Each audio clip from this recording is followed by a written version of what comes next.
Propion kislota, moy kislota, sirka kislota, chumoli kislota. Qaysi kislotasi bo'ladi demak? Chumoli kislota. Darsda gaplashib o'tdik. Bu chumoli kislota bo'ladi. Esinglarda bo'lsa darsda buni tushuntirib berdi kumush ko'zgu reaksiyasi bilan. Bularga sifat reaksiyasi deb. Xo'p, bolalar keyingisi agar reaksiya unumi 29-savol 90% bo'lsa 120 gram sirka kislota xo'p va 138 gram etanoldan qancha etil asetat olish mumkin deyilyapti masalan sharti bo'yicha. Demak, miqdorga o'tib olaman, kami bo'yicha ishlaymiz. Ya'ni ko'pi ortib qolgani uchun. 120 gram sirka kislota 108 gram etanol deyilyapti. Xo'p, birinchi kislotani miqdoriga o'tamiz. 120 ni bo'lamiz, sirka kislotani massasi 60. Bunda 120 60 dan 2 marta ketdi, demak 2 mol. Xo'p, ikkinchisi 138 gram etanol. Demak spirt. Xo'p, bolalar, spirt bu 138 gram bo'ladigan bo'lsa, etanolimiz massasi 46 ga teng, to'g'rimi? 138 ni 46 ga bo'ladigan bo'lsa, necha mol bo'ladi? 3 mol. Bolalar, karbon kislotalariga etanol qanday reaksiyani berardi? Kimi nomida atalgan edi? Itrifikatsiya. To'g'ri, SH3SOH, SH3SOH, Men chutki. C2H5 OH. Bolalar nimani oqsa qiladi mahsulotlarda? Murakkab etil efiri, ya'ni murakkab efir C2H5 Sirka kislotaning etil efiri. Reaksiya o'zi birga bir, reaksiyamiz teng degani. Xo'p, qaranglar, sirka kislotadan 2 mol, etil spirtda 3 mol. Kamidan ketamiz, ko'pi ortib qoladi. Demak, qancha ortib qoladi desa 3 mol etil spirtiga 2 mol sirka kislota bo'lsa, bunda ortib qoladi 1 moli. Mana to'g'ri chiziq qilib yozib qo'yaman. 1 moli ortib qoladi. Endi masalan shart bo'yicha qancha etil asetat olish mumkin deyilyapti. Demak, 1 molidan 1 ga 1 reaksiya kirishdi hammasi mana. Xo'p, 2 ga 3 mol reaksiya kirishganda 1 mol ortib qolsa, 1 moldan qancha deb hisoblaymiz? Umumiy masala sharti bo'yicha endi bolalar kamidan ketamiz. Kami sirka kislota, ya'ni 2 mol. 2 ni 1 ga ko'paytirib, mana murakkab efirda miqdoriga, ya'ni etil asetatga ko'paytirib, yana o'zini sirka kislota miqdoriga bo'lsak, yana 2 mol kelib chiqadi. Demak, mana bu x teng 2 mol holatda yozib olaman. Endi, hurmatli abituriyentlar, 2 mol bo'lganda biz masalan sharti bo'yicha massada qancha etil asetat olish mumkin deyilyapti. Etil asetatning massasi 176 gram. 6 gram. Bizda 2 molida umumiy qancha deb hisoblaymiz? 1 mol ortib qolish uchun ham 2 mol sarflanadi. 2 mol uchun qancha deb hisoblaymiz? Yana 176 gram bo'ladi. Bolalar, mana bu 2 qadam keldi. Ortib qolgan miqdor. Ya'ni 1 molga 3 ga 2 reaksiya kirishganda 1 mol ortib qolsa, kamidan ketdi 2 mol uchun 2 kara 1, mana 2 ni ortib qolgan 1 ga ko'paytirsalar, yana 2 mol bo'ladi.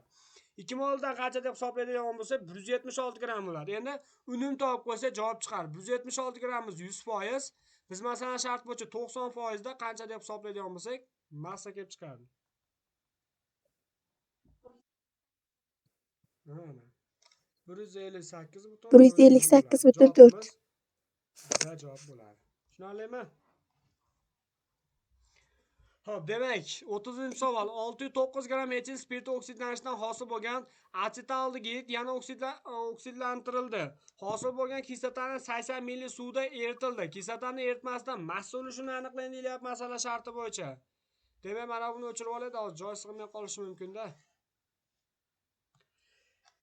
Demak, etil spirti, ya'ni etanol deymiz.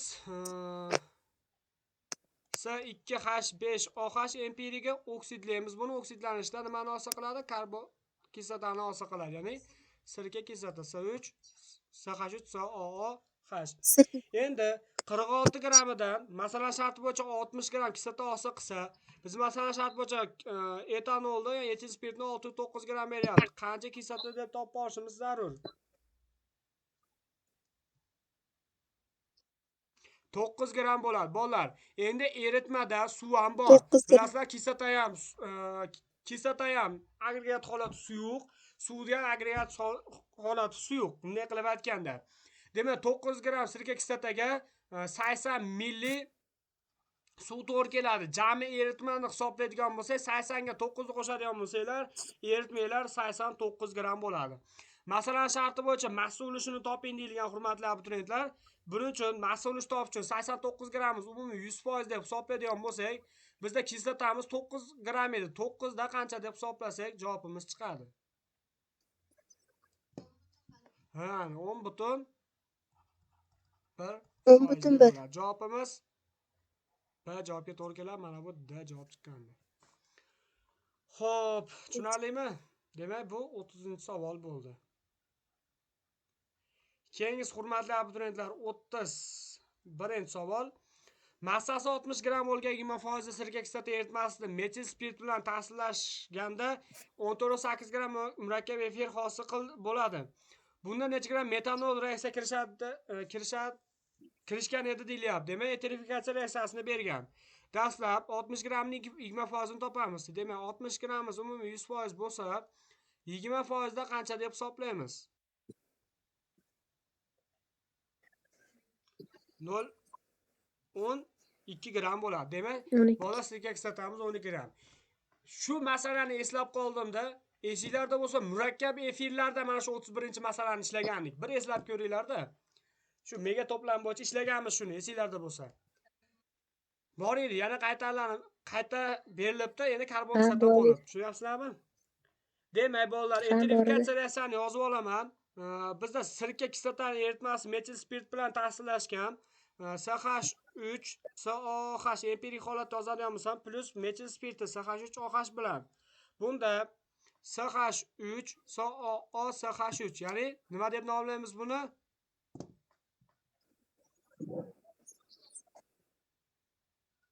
Nima deb nomlaymiz?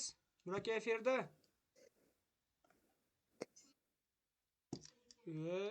sirka kislotani deng. Chumoli kislotaning metil efiri. Sirka kislotaning metil efiri deb nomlaymiz. Sirka kislotaning suv ham hosil qiladi. Reaksiya o'zi biriga bir borgan. Demak, 32 gramdan bolalar 74 gram efir hosil qilsa, biz masalan sharti bo'yicha mana bu moddamiz massasi umumiy hisoblaydigan bo'lsak 12 gram edi.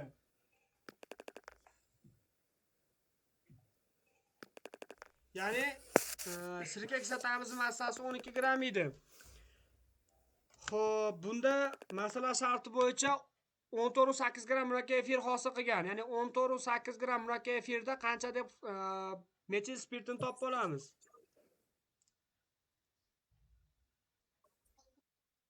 Oltiyu 4 gram bo'ladi. Bolalar, endi savol tuyulishi mumkin. Bu yoqda 12 gram sirka kislotachi deyishimiz mumkin. Bolalar, 12 ni 60 ga bo'linglar, mana sirka kislotani massasiga bo'lsanglar, necha kelib chiqadi? 0.2. Bu yoqda 14.8 ni 74 ga bo'lsanglar ham 12.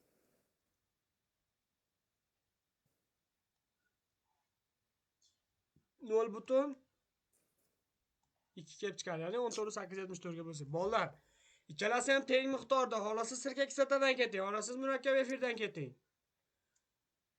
Sizda ikkalasi ham teng miqdorda. Agar miqdori kichik bo'lib qolganda edi, miqdori kichigidan ketardik, chunki ko'pi ortib qolardi. Miqdor bo'yicha bilasizlar buni.